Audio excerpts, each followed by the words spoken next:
In this short video, I will talk about your mindset and passive income. Passive income is real. So let's look at it.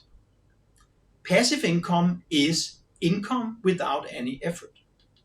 It doesn't really exist because everything you do will require some effort. Now, you can have done a lot of work now that will give you a return later, and then later you might not need to work for it. Say you're writing a book and you are starting to sell the book. It might not take you any effort at all to sell the book, but you basically paid the price up front. So you build passive income by sustained and disciplined effort.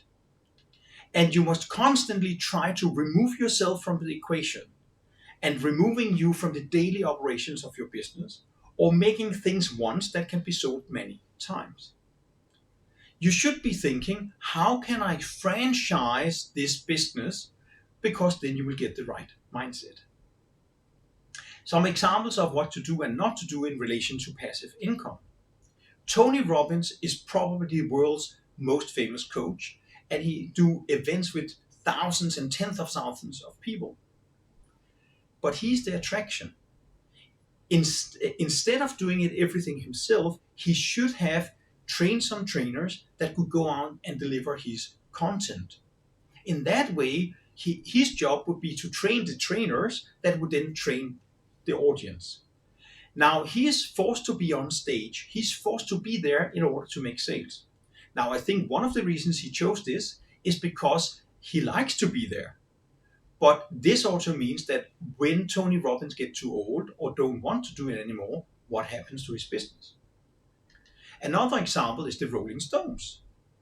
They were extremely successful and one of the best rock bands ever. But if one of the members stepped out, or the members didn't want to do it anymore, there wouldn't be any Rolling Stones. Now, I'm not saying it's a bad business model. I'm just saying this is not passive income. And to some degree it is, because they make a record and it sells forever. The Blue Man Group is an alternative example. I don't know if you know them, but basically they would all be painted blue, so nobody would know who they were. And this meant that different people could be on stage in the group as long as they were playing the same music and singing the same songs. So it was the music that was the attraction, not the people in the band that was the attraction. And then the final example I have here is McDonald's. McDonald's have a system, they have manuals, and by doing that, you can actually get 16-year-old people or 18-year-old people, whatever is allowed in your country, to flip burgers. And the burgers will taste more or less the same everywhere. Now, does McDonald's make the best burger in the world? Probably not.